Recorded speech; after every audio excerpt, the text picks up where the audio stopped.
नमस्कार विद्यार्थी मित्रांनो, मागच्या काही व्हिडिओजमध्ये आपण जर तुम्हाला गव्हर्नमेंट एमबीबीएस किंवा सेमी गव्हर्नमेंट एमबीबीएस कॉलेजमध्ये प्रवेश मिळत असेल तर साधारणतः कट ऑफ्स काय असतात व साधारणतः एका वर्षाची फीस किती असते हे आपण ऑलरेडी बघितलेलं आहे. या व्हिडिओमध्ये आपण जर तुम्हाला सेमी गव्हर्नमेंट किंवा प्रायव्हेट ज्याला म्हणलं जातं अशा BMS कॉलेजमध्ये जर ॲडमिशन मिळत असेल तर साधारणतः एका वर्षाची फीस किती असते व एखाद्या चांगल्या BMS कॉलेजमध्ये ॲडमिशन घ्यायचं असेल तर नीटचे 2023चे या कॉलेजचे काय कट ऑफ्स लागले होते हे आपण या व्हिडिओमध्ये बघणार आहोत. आता जे आपण सॅम्पलसाठी कॉलेज घेतलेलं आहे ते आहे YMT आयुर्वेदिक मेडिकल कॉलेज, खारघर, नवी मुंबई. 1991 मध्ये चालू झालेलं हे कॉलेज व या कॉलेजमध्ये 100 सीट्सचा इंटेक आहे, ज्यातल्या 85% सीट्स या स्टेट काउन्सिलिंगमधून भरल्या जातात व या 85 मधल्या 15% सीट्स या मॅनेजमेंटच्या असतात. त्यानंतर राहिलेला जो 15% सीट्स असतात त्या ऑल इंडिया काउन्सिलिंगमधून प्रायव्हेट कॉलेजेसचा जो ऑल इंडिया काउन्सिलिंगचा राऊंड होतो त्याच्यामधून या सीट्स फिलअप केल्या जातात.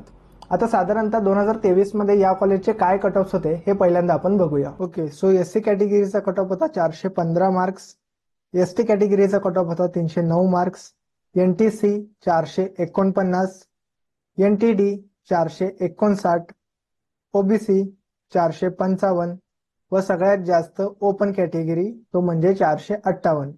त्यानंतर एक IQ कोटा म्हणजे मॅनेजमेंट कोटाचा कट ऑफ होता 121 मार्क्स, म्हणजे या विद्यार्थ्यांनी साधारणतः 3 पट फीस भरून या कॉलेजमध्ये ऍडमिशन घेतलं होतं. असा शेवटचा विद्यार्थी होता 121 मार्क्सचा. सो साधारणतः या रेंजमध्ये 2023 मध्ये कट ऑफ्स हे राहिलेले होते. यावर्षी यापेक्षाही थोडेसे कट ऑफ जास्ती जातील अशी अपेक्षा. आता याच्यानंतर साधारणतः कॉलेजची कॅटेगरीनुसार फीस किती असते हे सुद्धा आपण बघूया. आता हे 2023-24 फी स्ट्रक्चर आहे. 2024 मध्ये कदाचित या फीस वाढूही शकतील किंवा ऍज इट इज सुद्धा राहू शकतात. आता पहिल्यांदा जो आपल्याला कोणकोणत्या प्रकारच्या फीस दिलेत बघा. एक असते ट्युशन फी, ज्याची अमाऊंट ही सगळ्यात जास्ती असते. त्यानंतर आहे डेव्हलपमेंट फी आणि त्यानंतर जे दिलेलं आहे ते कॉशन मनी म्हणजे डिपॉझिट आहे, जे तुमचं कोर्स कम्प्लीट झाल्यानंतर तुम्हाला ते परत मिळत असतं. मात्र ऍडमिशनच्या वेळी हे तुम्हाला भरणं गरजेचं आहे. आता असे विद्यार्थी जे ओपन कॅटेगरीमध्ये आहेत व फॅमिलीचे इन्कम हे 8 लाखापेक्षा जास्त आहे, तर अशा विद्यार्थ्यांना साधारणतः एका वर्षाची फी किती बसते बघा. तर ट्युशन फी आहे 2,21,000, डेव्हलपमेंट फी आहे 23,000 आणि डिपॉझिट जे आहे ते आहे 10,000 रुपये. तर असे साधारणतः फर्स्ट इयरला जेव्हा तुमचं ऍडमिशन होणार आहे तर त्यावेळी तुम्हाला 2,54,000 या कॉलेजमध्ये जर ऍडमिशन घेत असाल तर साधारणतः 2,54,500 रुपये एवढा तुमचा एक वर्षाचा हा खर्च असणार आहे. आता समजा जर तुम्ही ओबीसी कॅटेगरीमध्ये असाल तर ट्युशन फी ही कमी झालेली दिसेल तुम्हाला. साधारणतः 50% ट्युशन फी ही कमी झालेली आहे. ट्युशन फी 1,10,000, डेव्हलपमेंट फी तेवढीच आहे 23,000, डिपॉझिट तेवढंच आहे 10,000 रुपये. अशी तुमची साधारणतः एका वर्षाची फी आहे 1,43,000 रुपये. आता जे आपण फी मी जे सांगतोय त्या फी फक्त कॉलेजच्या फीज आहेत, याच्यामध्ये हॉस्टेल मेस इन्क्लूड केलेल्या नाही. हॉस्टेल आणि मेसच्या फीज या वेगळ्या सेपरेटली तुम्हाला पे कराव्या लागत असतात, ज्या साधारणतः 70 ते 80,000च्या आसपास जातात. सो याचीही तयारी तुम्ही करून ठेवायची. आता या कॉलम मध्ये ज्या फी दिलेल्या आहेत या त्या विद्यार्थ्यांसाठी जे विद्यार्थी ओपन कॅटेगरीमध्ये येतात पण फॅमिलीचं इन्कम हे 8 लाखापेक्षा कमी आहे. तर अशा विद्यार्थ्यांना किती फी भरायला लागते बघा. तर ट्युशन फी आहे 1,10,000, म्हणजे जशी ओबीसीला होती तशी 1,10,000 तेवढीच आहे. डेव्हलपमेंट फी परत इथं 50% जवळपास कमी झालेली आहे, म्हणजे 11,716 रुपये ही तुमची डेव्हलपमेंट फी असणार आहे. कॉशन मनी डिपॉझिट तेवढंच आहे जे तुम्हाला नंतर परत मिळणार आहे. असे टोटल साधारणतः फर्स्ट इयरच्या ऍडमिशनच्या वेळी 1,32,000 ही कॉलेजची फी तुम्हाला त्या ठिकाणी पे करायची आहे. SC/ST कॅटेगरीचा विद्यार्थी असेल तर ट्युशन फी डेव्हलपमेंट फी दोन्हीही नील आहे. तुम्हाला फक्त डिपॉझिट जे आहे ते 10,000 रुपये भरायचं आहे.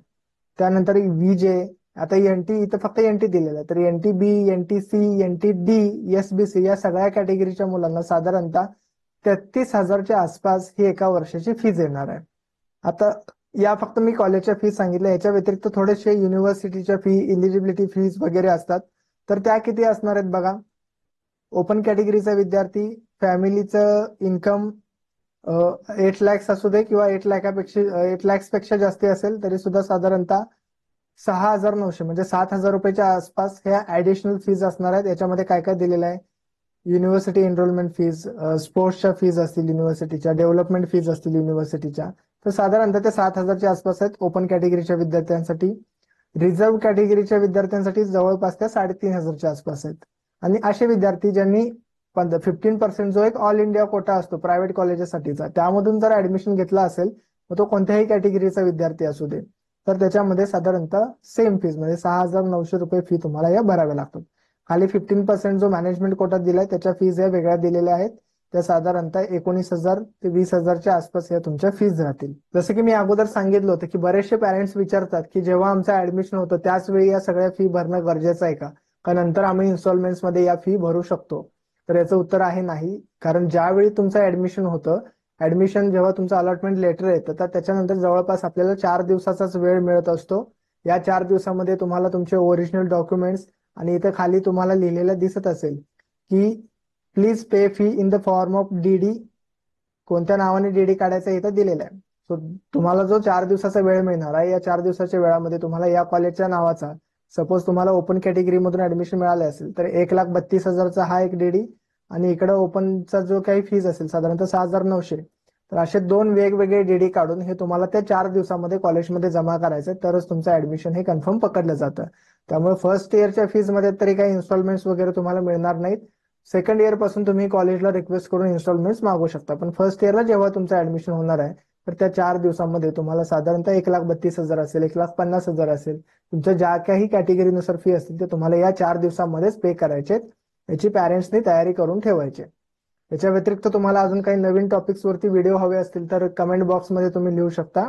व असेच इम्पॉर्टंट अपडेट्स तुम्हाला इथून पुढेही मिळावेत यासाठी आरंभ करिअर ऍडवायझरच्या युट्यूब चॅनलला सुद्धा सबस्क्राईब करा.